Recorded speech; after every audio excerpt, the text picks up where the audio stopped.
Which personality type are you? And how can different types interact optimally with each other? Your personality type also tells you a lot about your optimal decision-making strategy. And you can learn a lot about your purpose, for example. Welcome to the wonderful world of human design. I am Beatrix, and I will now give you an overview of the 4 basic types in human design and how they interact with each other.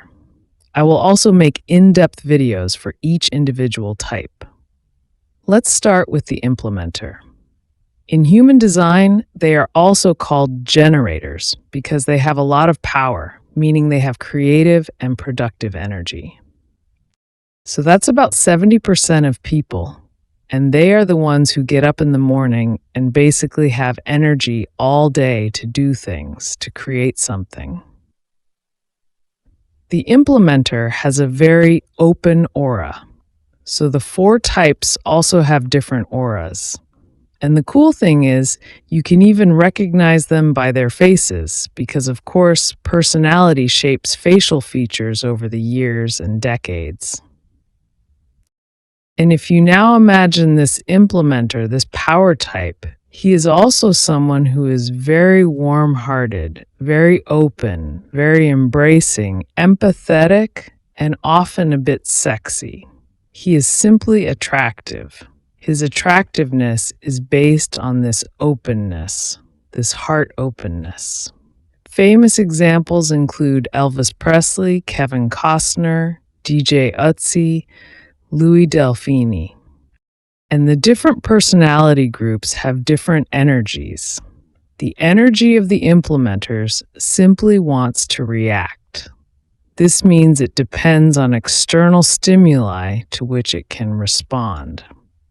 Additionally, these implementers have a gut feeling that reliably tells them what is good for them, what they truly want, and what they don't. I will make a detailed video about this type, where I will explain exactly how this gut feeling works, because it is a great help in making decisions, but only with yes and no.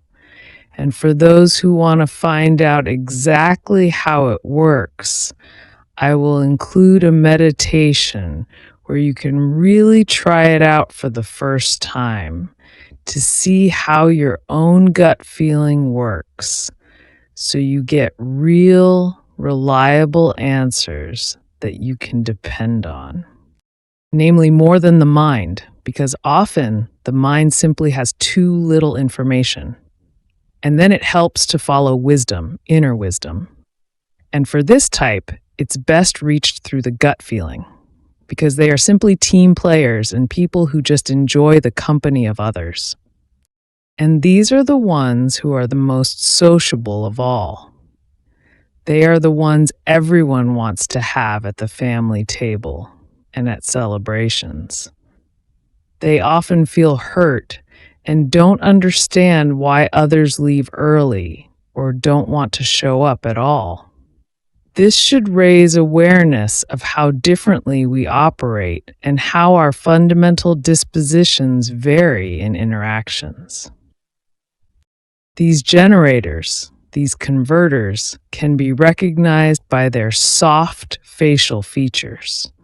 They are very open and also signal through body language, gestures, and facial expressions with their entire demeanor that they are simply available. They are group people, team people who want to do things together. Accordingly, they also have very warm, soft facial features and a strong need for closeness and physical contact. So the greatest need of all the groups. The next type are the coordinators, also known as projectors. I prefer the term coordinators because I think it more clearly expresses what they are about. Namely, they have the talent to coordinate and direct energy.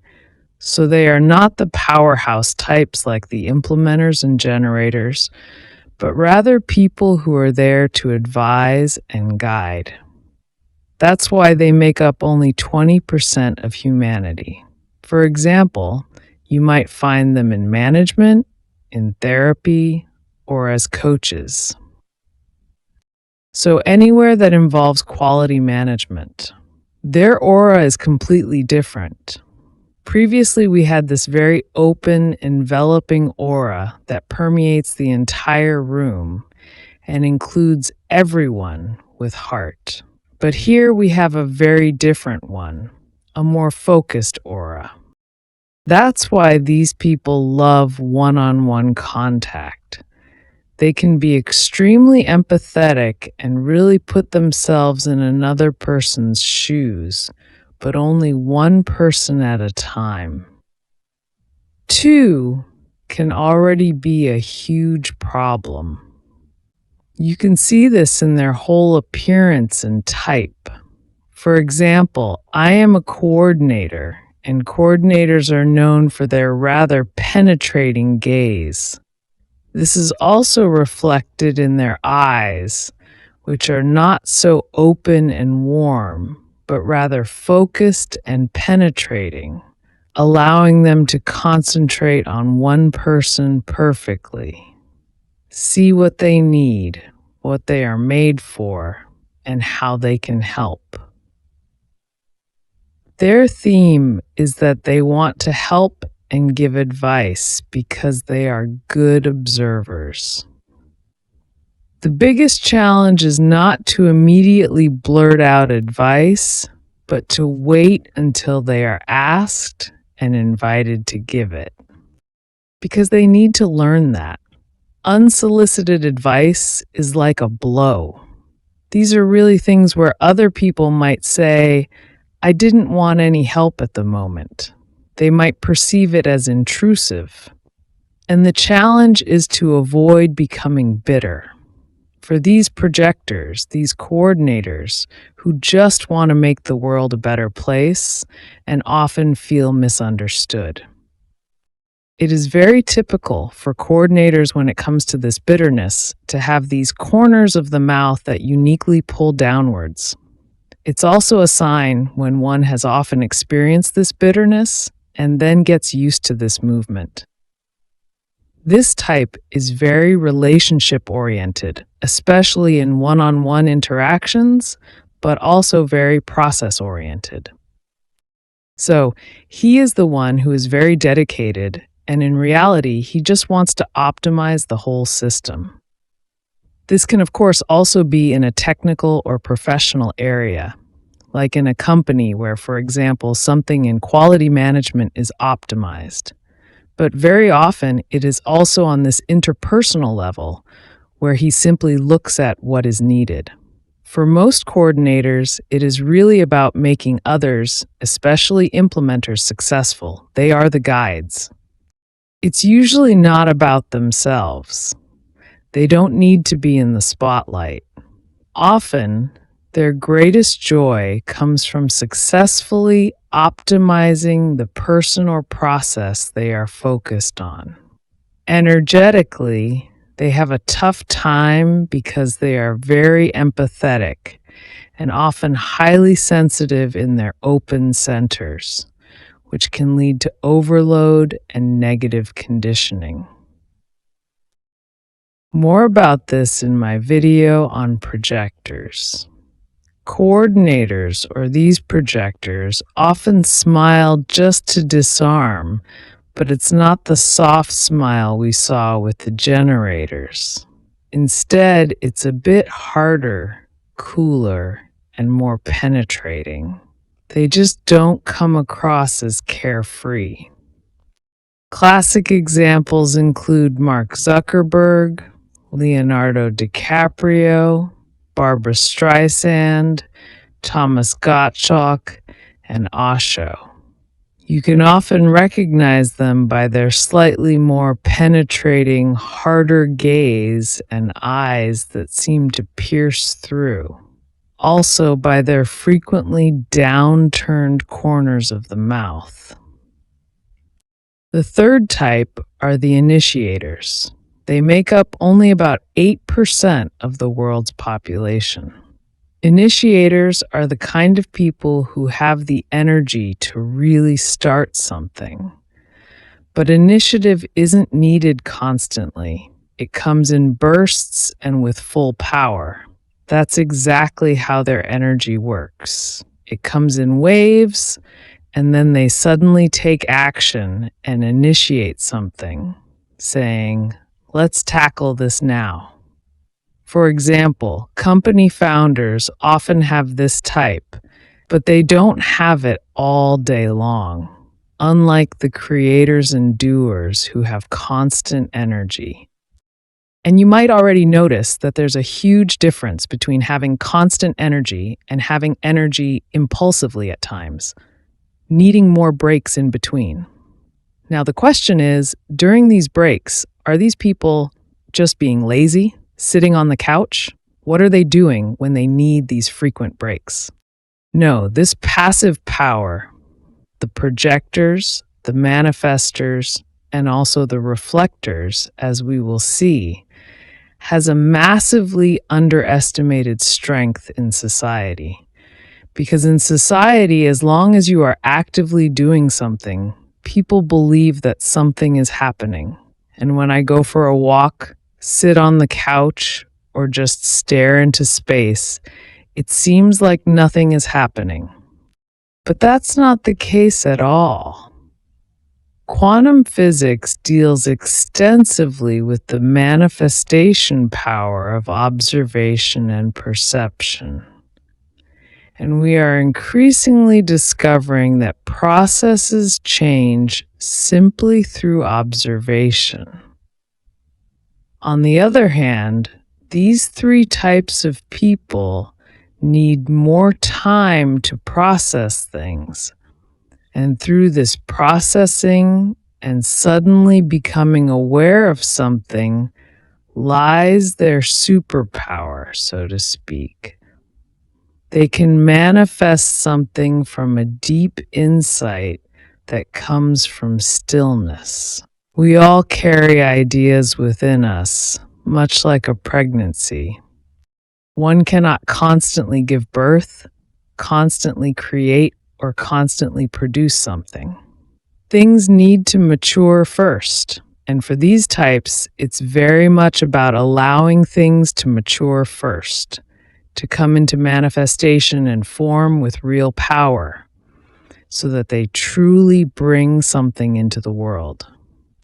For example, Astrid Lindgren is also a manifester and initiator type, as is Sylvester Stallone, but also people like Adolf Hitler or Raoul Roux, the founder of human design. They injected something, in this case, bringing human design to the world.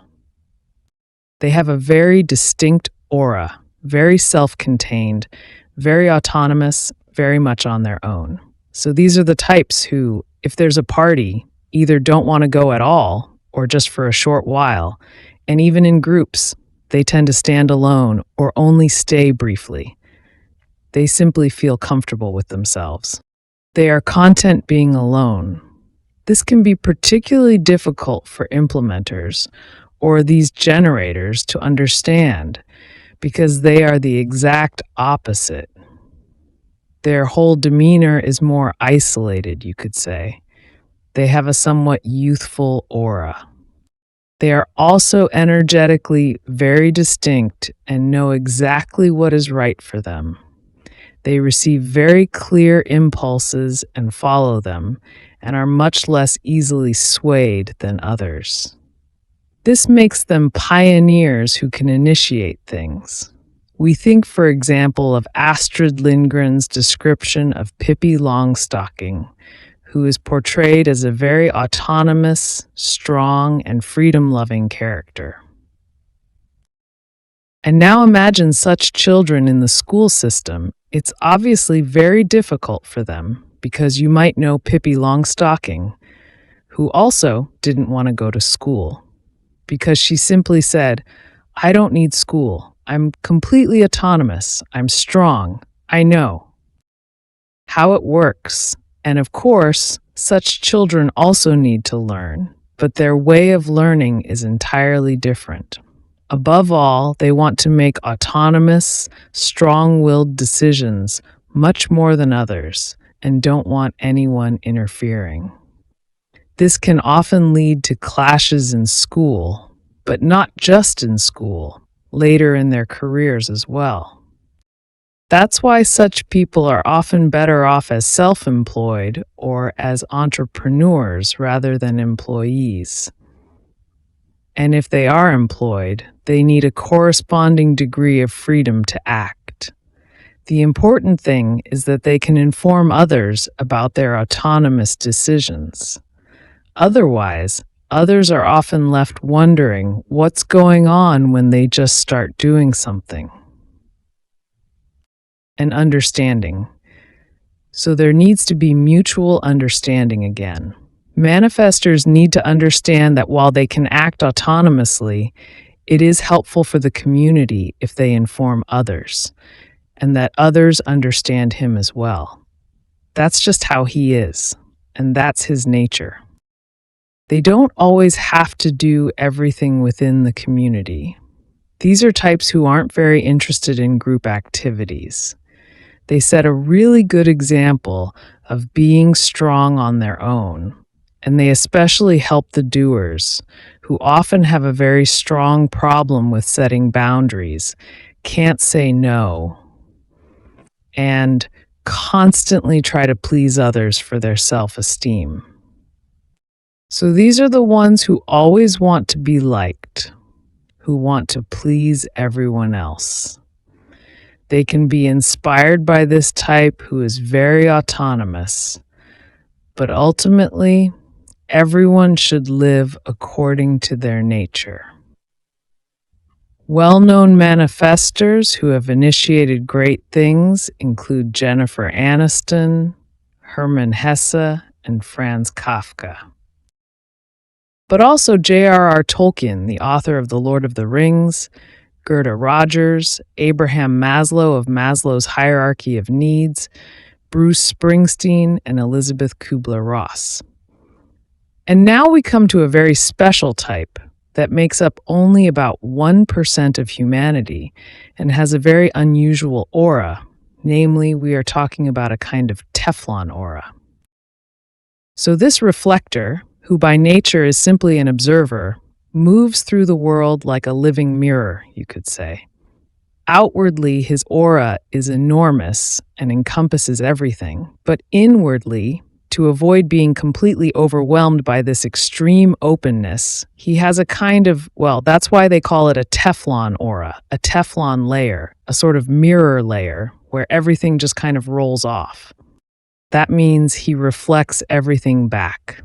And that means when you talk to such a person, you often feel like you're talking to yourself. So this person appears differently to everyone. Michael Jackson is an example, or Uri Geller. And these people are highly sensitive because all their centers are open, so they are very perceptive everywhere. In their mind, they can perceive the thoughts of others well. In their heart, they can sense what others are feeling. Their intuition, their life force. You can often recognize them by their large eyes, which sometimes even protrude a bit, and generally by their extremely open demeanor, and because they are so sensitive. Perceiving their entire environment and everything so clearly, it's important that they take a lot of time with their decisions. They often need to. Hence, they are also called the lunar type, taking the whole moon cycle for big, important decisions because they need time to process all these impressions. And from that, a clear answer somehow emerges, suddenly rising from the silence. So these are insights that may come from silence, and they need time. Such things can't be rushed. If you want to learn more about these 4 types, feel free to check out detailed videos on my channel or come to me for a reading. With that, all the best and have a great time. Yours, Beatrix.